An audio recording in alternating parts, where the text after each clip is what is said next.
अस्सलाम वालेकुम भाइयों बहनों ख़वातीन हज़रात, मैं Muzammil Memon. Welcome to Zabar's YouTube channel. It's world wide. आप सोच रहे होंगे कि मैं ज़बर की सीट पे क्या कर रहा हूँ। So we have started a new podcast. It's name is folk tales. आप ज़रूर समझ रहे होंगे कि फॉक टेल्स क्या होता है। We both will discuss real incidents जो लोगों के साथ हुए थे और हॉरर इंसिडेंट्स जो हमारे जो फोर फादर्स, ग्रैंड मदर, जो हमारे गांव गोठों में बातें किया करते थे कि यहाँ पर एक इस रास्ते पे एक दुल्हन के जोड़े में एक रूह भटकती है, सर कटा घूमता है। ये सारी सारी सारी जो जितनी भी ये चीज़ें हैं, जितनी भी स्टोरी सुनी हैं, और we will share our real incident जो हमारे साथ हुए हैं, वो भी हम आपके साथ शेयर करेंगे। It's going to be very very very interesting. आप लोगों को इस पॉडकास्ट में बड़ा डर लगने वाला है। तो स्टे ट्यून्ड और now it's time to switch our seats और हम आपको बताएंगे कुछ हॉररिफिक रियल इंसिडेंट। बिस्मिल्लाहिर्रहमानिर्रहीम। अस्सलाम वालेकुम। मेरा नाम सैयद ज़बर हुसैन है और thank you so much for the beautiful introduction Muzammil.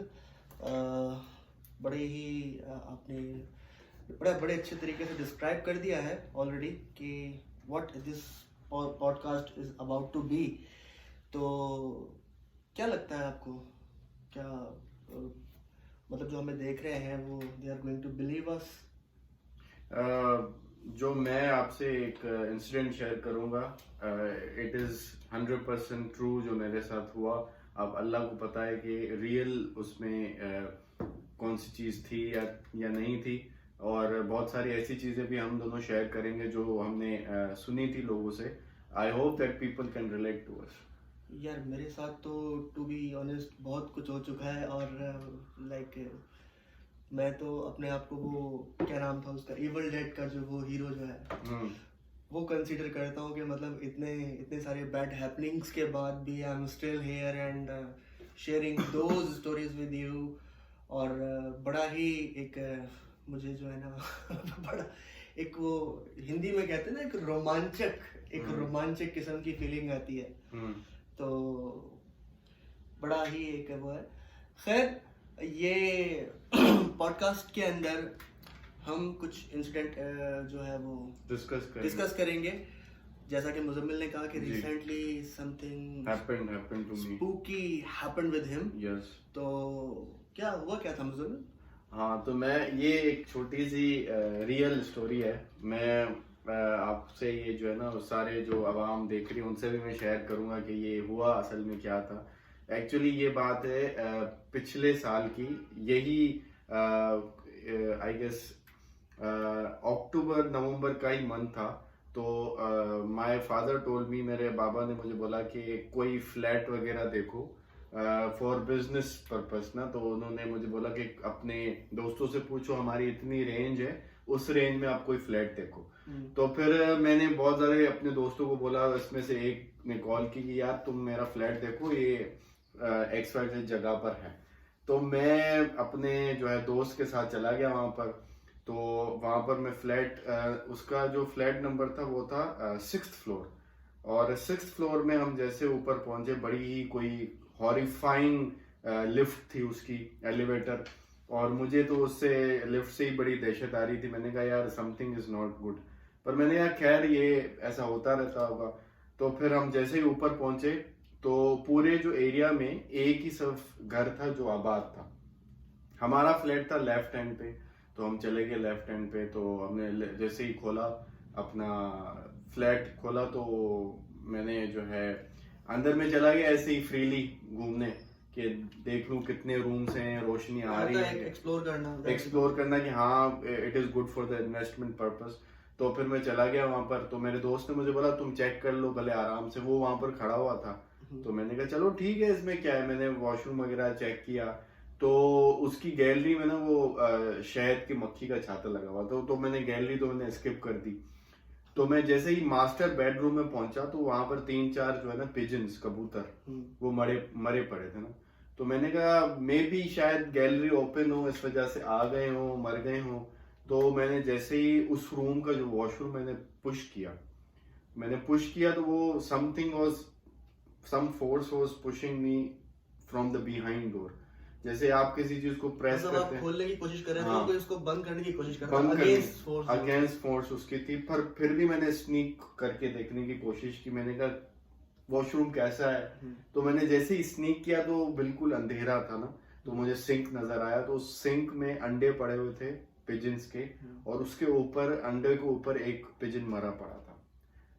तो मैंने कहा शायद मे बी यहाँ पर भी आ वो एक वो किस किस्म का शापित घर आप देखने गए थे वैसे? मैं खुद अभी इतना वो, मुझे वो फ्लैट बड़ा पसंद आया। मैंने कहा यार पसंद आया मुझे, मतलब बड़ा अच्छा बना हुआ था। तो मैंने उसका किचन चेक किया, तो किचन में इतना अंधेरा था जबर, वही मैं आपकी क्या बताऊं। मैंने मोबाइल की लाइट जलाई है, उसके बाद भी उसमें कुछ ऐसा नजर नहीं आ रहा था।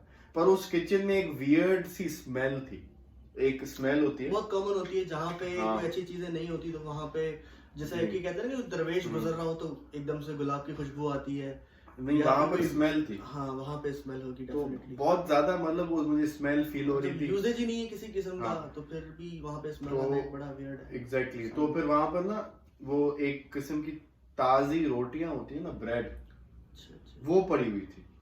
तो मैंने अपने दोस्त से पूछा कि ये क्या यहाँ पर कोई आता रहता है? उसने बोला नहीं नहीं, मैंने तुम्हारे लिए आज खोला है 6 महीनों के बाद। जो पुराने किराएदार थे वो 6 महीने पहले छोड़ के चले गए। तो मैंने कहा ये रोटियां वगैरह पड़ी हुई हैं। उसने बोला पता नहीं, ये इसका मुझे इल्म नहीं है।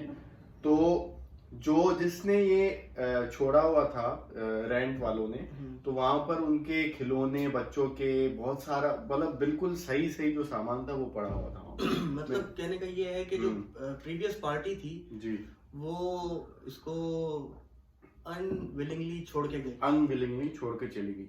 तो फिर भी मुझे जो है वो घर, मुझे लगा कि it is good for investment, क्योंकि वो हमारी रेंज के बिल्कुल परफेक्ट था और एरिया भी उसका बहुत अच्छा था।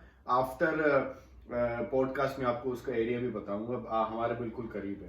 तो नेक्स्ट डे मैंने अपने अब्बा को बोला कि बाबा ये अच्छी इन्वेस्टमेंट के लिए आप जो है हाँ कर दें, डन कर दें, इसको हम वो क्या बोलते हैं टोकन दे देते हैं।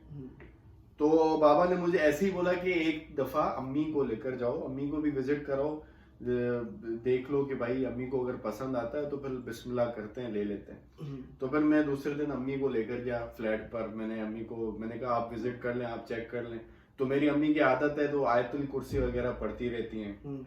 तो जैसे ही हमने चाबियां वगैरह मैंने दोस्त से ली थी, ऑन द नेक्स्ट डे फिर मैंने दरवाजा खोला। तो फर्स्ट ऑफ ऑल तो वहां पर ना हमारे जो फ्लैट था वहां पर एक कपड़े सुखाने वाली ना रस्सी लगी हुई थी, नेट, एक फ्लैट से लेके दूसरे फ्लैट तक लगी हुई थी रस्सी। तो मैंने कहा पता नहीं कुछ होगा, ये तो मेरा माइंड में पता नहीं होगा कुछ। तो फिर हमने जैसे ही खोला तो मेरे अम्मी ने आयतुल कुर्सी पढ़ी, मुझ पे भी उन्होंने दम किया आयतुल कुर्सी, हाँ, फिर खुद भी पढ़ रही थी। तो मैंने अम्मी को दिखाया, अम्मी बोले ये इसका रूम है, ये इसका मास्टर बेड है, ये इसका वॉशरूम है। तो मैं फिर से उसी कमरे में गया था। तो फिर एक लड़की आई, लड़की थी अराउंड 26-27 ईयर्स की होगी, 27-28 की होगी। तो वो कपड़े सुखाने आ गई उसी रस्सी पर। तो मेरी अम्मी को उसने थोड़ा वियर्ड देखा, फिर उन्होंने बोला कि आपा आप थोड़ी देर इधर आए। तो मुझे थोड़ा सा टेंस हो गया, क्योंकि 1 मिनट की कॉन्वर्सेशन के बाद, अम्मी और उनकी कॉन्वर्सेशन के बाद मुझे हुआ कि दाल में कुछ काला जरूर है। तो फिर मैं भागा भागा वहां पर चला गया। तो फिर उस बंदी ने पूछा कि आप जो है ये घर ले रहे हैं क्या? तो अम्मी ने बोला हम सोच रहे हैं। तो उन्होंने बोला कि मेरी माने तो ये घर ना लें, because this house flat is possessed और यहाँ पर एक औरत का साया है। तो अम्मी ने बोला कैसे, मतलब आप कैसे कंफर्मली ये बात कर सकती हैं? तो उस बंदी ने बोला कि मैं जो है, मेरे रिलेटिव्स ही यहाँ पर इस्लामाबाद से आए थे, वो डॉक्टर फैमिली थी, उनके 2 बच्चे थे, एक 4 साल की बेटी थी और दूसरा 2 साल का उनका बेटा था। तो रात को उनके साथ बहुत ज्यादा वो पैरानॉर्मल एक्टिविटीज होती थी। जैसे कि रात को 3 बजे उनका जो छोटा बेटा था वो हवा में फ्लोट करता था, उसकी जबानी थी, मेरी नहीं, मैं खुद बना के नहीं कह रहा, उसकी ये जबानी थी कि हवा में फ्लोट करता था। और कभी कभी रात को 3 बजे उनकी जो बेटी थी छोटी, वो मतलब ऐसे ही किसी से बात करती थी कोने में जाकर। हल्की सी डांस करके फिर बेड के नीचे चली जाती थी। उसने ऐसी बातें की और मैं थोड़ा जो हूँ डरपोक इंसान, मुझे लगता है डर, तो ऐसी चीजों पर हाँ, करना बनता है। तो फिर वो उसने ऐसी बात की कि मेरे जो रिलेटिव्स थे वो यहाँ पर रह ही नहीं पाते थे। उन्होंने शुरू में बोला कि नहीं ये सारी चीजें नहीं होती हैं, तो फिर वहम है। पर उन्होंने जब लाइवली चीजों को देखा, उनका जो है वो वॉशरूम, सारे फ्लैट्स का वॉशरूम बिल्कुल सही होता था, इनका वॉशरूम जो है वो ब्लॉक हो जाता था, कभी कभार पानी नहीं आता था, बहुत ज्यादा वैसी चीजें होती थी।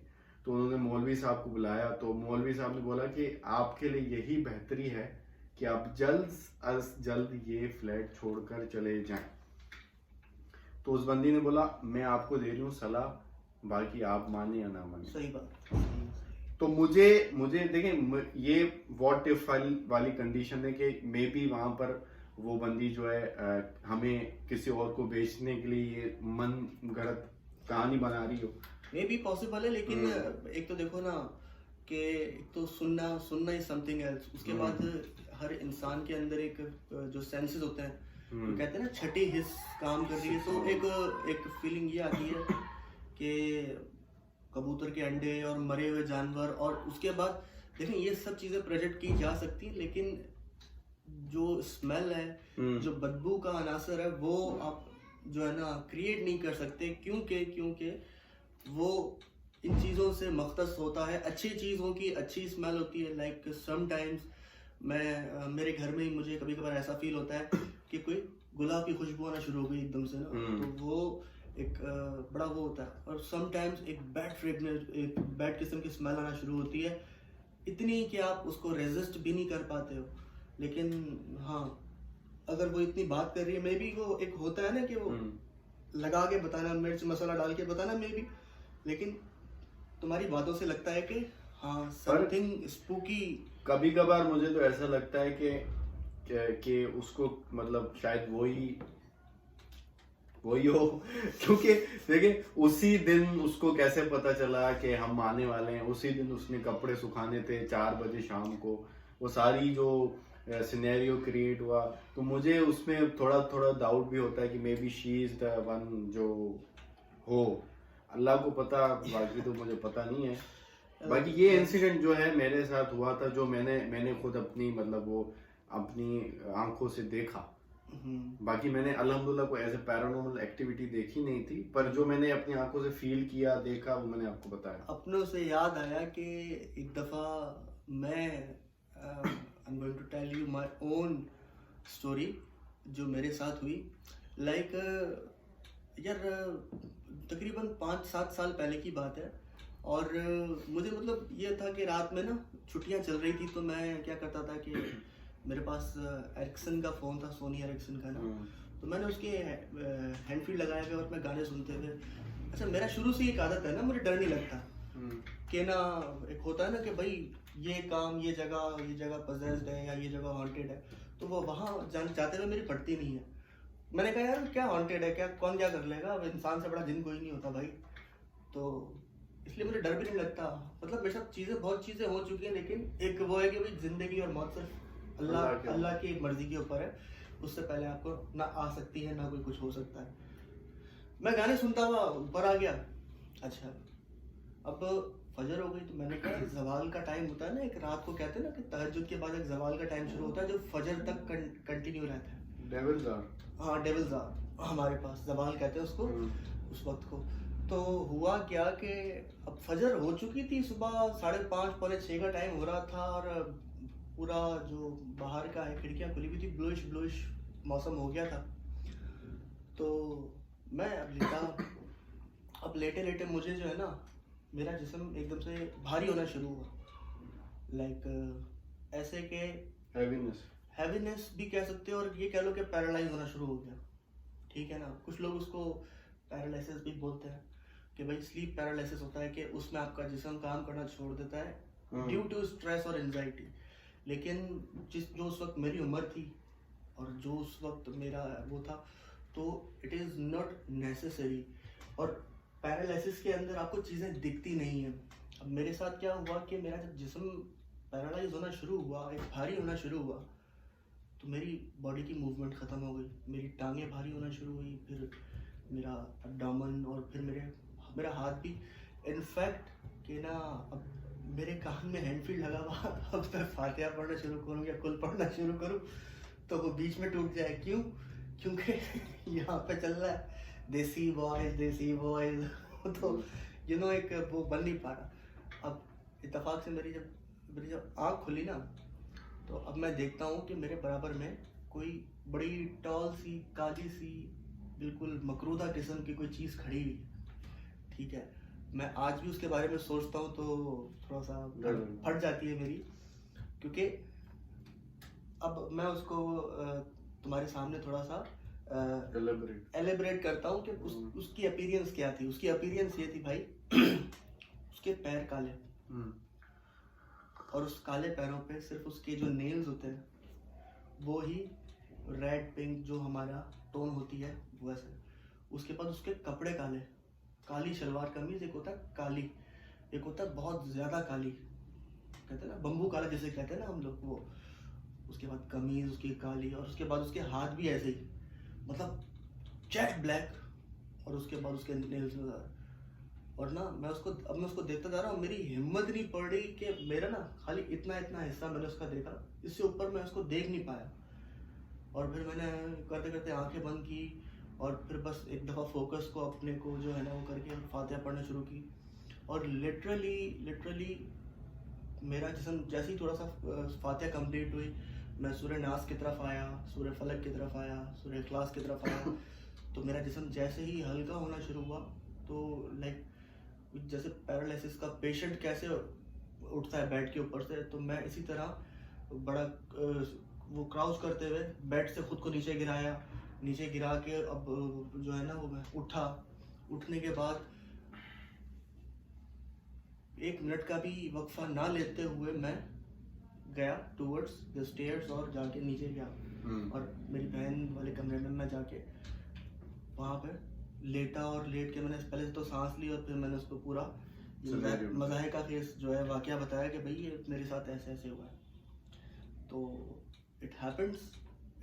मैं तुम्हें एक और किस्सा सुनाता हूँ। जब our home was under construction, तो ये वाला घर, हाँ यही वाला घर, ये जब अंडर कंस्ट्रक्शन था, तो क्या हुआ था कि मेरे कुछ दोस्त आए हुए थे ना, मेरे घर में एक पार्टी थी, तो वो लाहौर से आए हुए थे। अब क्या हुआ कि लाहौर वालों की एक बड़ी वो है कि निम्को जो है ना कराची की हमारी बड़ी मशहूर है, तो वो उनकी हमेशा डिमांड होती है कि यार निम्को। तो अब वो प्रोग्राम था, तो मैंने कराची से भी मेरे कजन आ रहे थे, तो मैंने उनको कहा कि भाई इतनी 5-7 किलो 8 किलो निम्को जो है ना वो ले आओ, तो वो मुझे देनी है मेरे दोस्तों को। अच्छा बिस्किट भी पड़े अंदर चाहिए। तो क्या हुआ भाई के प्रोग्राम चल रहा था, तो मैंने इसी कमरे में मैं तुम्हें बताता हूँ, जब ये कमरा सेटल्ड नहीं था, बिल्कुल सन्नाटे में था, कोई आता नहीं था, कोई जाता नहीं था, तो यहाँ पे एक बिल्कुल एग्जैक्ट सामने की तरफ ना एक वो रखा हुआ था, एक जो शेल्फ बाहर तुमने देखा है ना म्यूजियम के लिए जो रखा हुआ है, वहाँ रख दिया, क्योंकि इस कमरे में आता नहीं था और किसी की मोबिलिटी नहीं थी, तो हमने कहा कि भाई रख देते हैं यहाँ पे, प्रोग्राम खत्म होगा तो यहीं से उठा लेना, कोई वो नहीं। अच्छा क्या हुआ भाई कि बात आई गई, खत्म हो गई, प्रोग्राम चला, खत्म हो गया। उसके बाद जब जाने का वक्त आया, तो भाई पैकिंग कर रहे थे वो लोग, तो उन्होंने कहा कि भाई कहाँ है निम्को का है। मैंने उनको बताया कि बराबर वाले कमरे में जाके देखो। उन्होंने जो है वो देखी, लेकिन उन्होंने वो बस मोहब्बत में बोला नहीं कि भाई निम्को नहीं है वहाँ पे, कोई ले गया होगा, कोई तुम्हारी सारे कजन आए हुए, कौन लेके जाए, कोई भी लेके जाएगा तो तुम्हारी इंसल्ट है। उन्होंने शायद इस चीज में नहीं बोला। मुझे जब ये बात पता पड़ी, तो मतलब ये रात में ये किस्सा हुआ, और मैं सुबह में मुझे जब पता पड़ी तो मैं गया हूँ, मैंने कहा नहीं यार कौन लेके जाएगा, ऊपर तो उस लाइब्रेरी में कोई जाता नहीं है। अब मैं कमरे में जब आया, तो जहाँ पे निम्को रखी थी, तो अब मैं देखता हूँ कि वो पूरा शेल्फ के ऊपर के डस्ट थी, तो निम्को की शॉपर को किसी ने स्लाइड किया है, वो स्लाइड, अच्छा कोई लेगा तो वो इस तरफ स्लाइड करेगा जिस तरफ वो खड़ा हुआ है या खड़ी हुई है, लेकिन अब अगेंस्ट द वॉल नहीं करेगा। अच्छा वो शॉपर की स्लाइड के निशान हैं अगेंस्ट द एम्प्टी स्पेस। तो वो दीवार की तरफ किसी ने स्लाइड किया और खाली वो उस पे निशान नहीं थे, फिर वो स्लाइड होना शुरू हुई दीवार की ऑन द वॉल। तो मैंने उनको कहा यार मैं मुआवजत करता हूँ, ठीक है, और ये दीवार ये वाली, हाँ दैट वॉल ना, तो वो अभी भी निशान पे मैंने बाद में साफ करवाए थे। तो वो ऑन द वॉल करते करते ऊपर तक जा रहे थे वो निशान, उस वक्त ये नहीं लगा हुआ था, ये जो शेल्फ है ना ये नहीं लगा हुआ था। तो बहरहाल ये बात उस वक्त तो किसी को नहीं बताई, लेकिन जब बाद में बताई तो उन्होंने कहा यार तूने हमें बराबर वाले कमरा दिया हुआ था। तो मैंने उनको जो है ना बराबर वाला कमरा तो दिया था। आज पॉडकास्ट भी यहीं पर हो रही नहीं, अब तो अल्हम्दुलिल्लाह से मोबिलिटी है ऊपर, और ऊपर अब आमदोरफ्त है क्योंकि इस चीज़ का एक बड़ा ज़बरदस्त सा एक कहते हैं कि जिस जगह इंसान की आबादी नहीं होती, आमदोरफ्त नहीं होती, उस जगह ये चीज़ें कब्जा कर लेती हैं और उसके लिए एक बड़ा ज़बरदस्त टाइम चाहिए होता है। दूसरा फिर थोड़ा सा ये कह लो कि यार हाँ वी आर सैयद, तो हमारा कुछ बैकग्राउंड इस तरह का रहा है, झाड़ फूक और उतार चढ़ाव, तो हमारे जो आबा व अजदाद का जो सीन था कुछ वो थोड़ा सा सूफीज़म की तरफ था, तो इसलिए हमें चीज़ें भी जल्दी फील हो जाती हैं और हमें नुकसान पहुंचता है, लेकिन वैसे उस लेवल का नहीं पहुंचता। हाँ, लेकिन ये बात तो मतलब फैक्ट है कि ये जो लोग कहते हैं कि ये चीज़ें नहीं होती हैं, ये सारा झूठ होता है, तो ये तो मैं मानता हूँ कि ऐसा नहीं होता है, क्योंकि दे एग्जिस्ट यार, ये एग्जिस्ट करती है। लेकिन मैं तुम्हें एक बात बताऊँ ना, वो बड़ा वियर्ड होता है कि भाई लोग कभी कभार जो है ना प्रोजेक्ट करते हैं कि भाई यहाँ फलाना बंदा मरा था, उसकी रूह देखिए, भाई रूह नहीं होती, ठीक है, रूह नहीं होती, शेप शिफ्टर्स होते हैं जिन्नात के अंदर, क्योंकि कुरान के अंदर अल्लाह बोलता है ए गिरोहे जिन्नो इंस, तो मतलब अल्लाह जो है वो एड्रेस कर रहा है इंसान को और जिन्नात को, जो कि एक साथ एग्जिस्ट करते हैं इसी वर्ल्ड के अंदर। डायमेंशंस में भी अलग अलग हो सकती हैं, लेकिन एक साथ हैं वो, ठीक है ना। और जिन्नात की तादाद इंसान से ज्यादा है। शेप शिफ्टर्स का क्या काम है?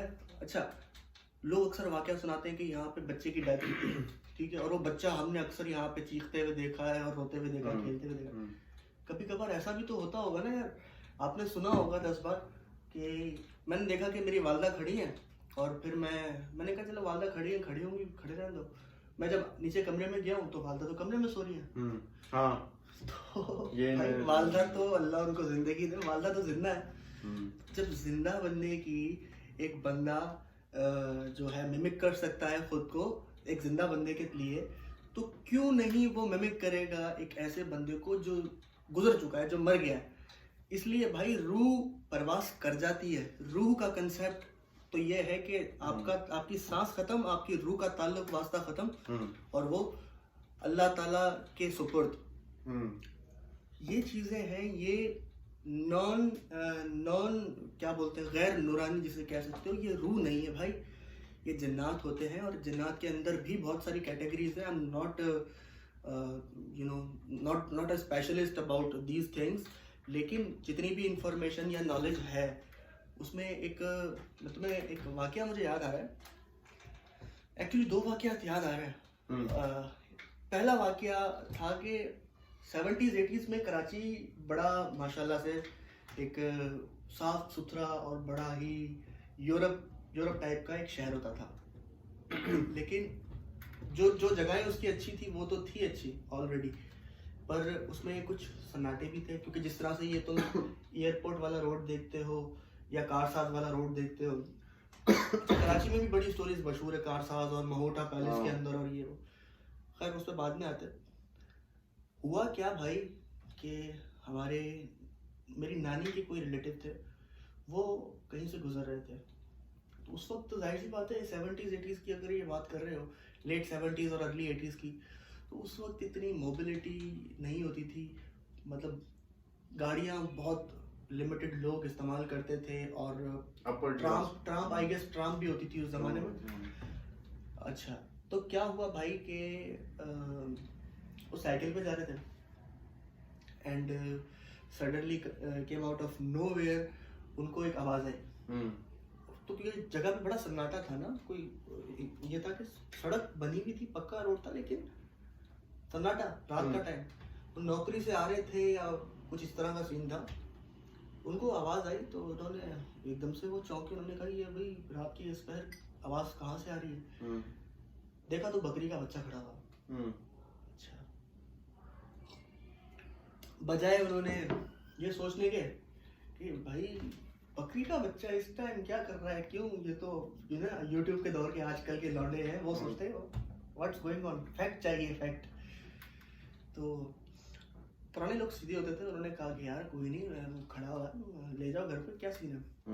वो भाई साइकिल पे उन्होंने उसको अकोमोडेट किया, अकोमोडेट करके बांध दिया, ठीक है, बांध के बैठ के उस साइकिल चलाना शुरू की उन्होंने।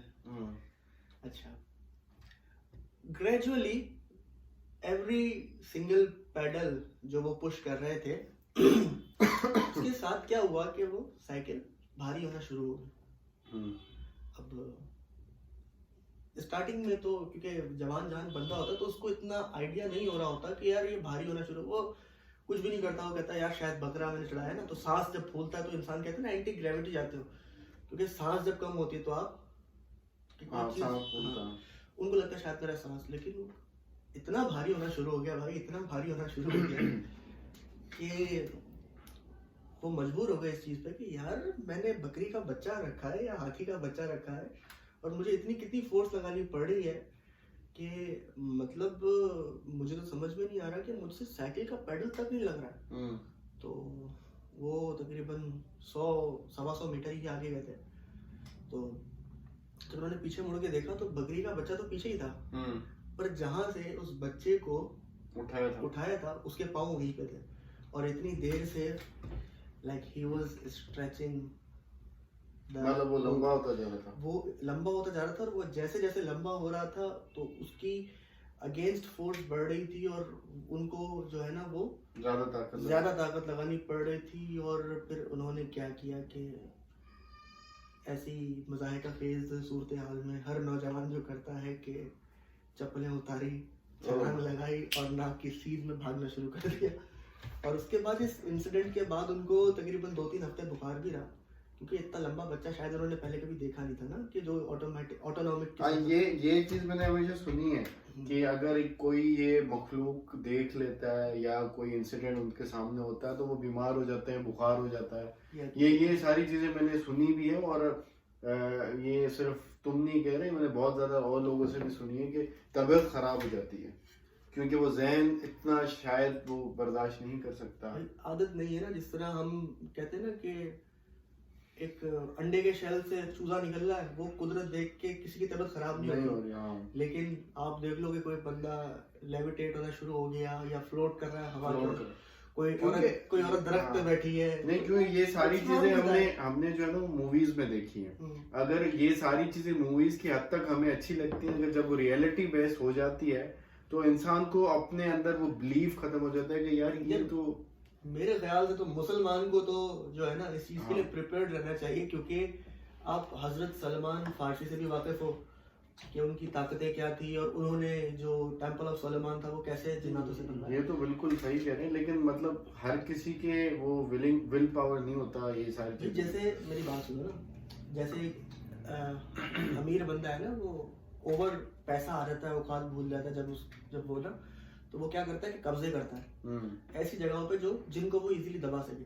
तो इसी तरह इंसान ऐसी कोई अजीब सी ही चीज है भाई कि वो सिर्फ इंसानों को नहीं, वो चिल्ले भी काटता है कि वो इंसानों को ही नहीं थर्ड पार्टी को भी काबू कर। मैंने ये एक यूट्यूब फेसबुक पे न्यूज फीड पे देखा था कि एक कबर जो है ना लोगों ने खोदना शुरू की और वो कबर के 6-7 फीट नीचे एक बाबा जो है अपनी चारपाई लगा के सामने जो है वो पानी का वो मटका पड़ा हुआ था, मटका भी पड़ा हुआ है, और वो इतने अंधेरे में कब्रिस्तान में सोया पड़ा था। उसने बोला कि भाई मैं जो है यहाँ पर पता नहीं कितने दिनों के लिए यहाँ पर हूँ, यहाँ पर चिल्ला काटने, मतलब उनको डर ही नहीं लगता वो वीडियो। अब यार डर ही नहीं लगता, कब्रिस्तान और कब्र के अंदर, ओहो बड़ी हिम्मत चाहिए भाई। बताइए क्या सीन है। हमारे पास लाइट भी चली गई।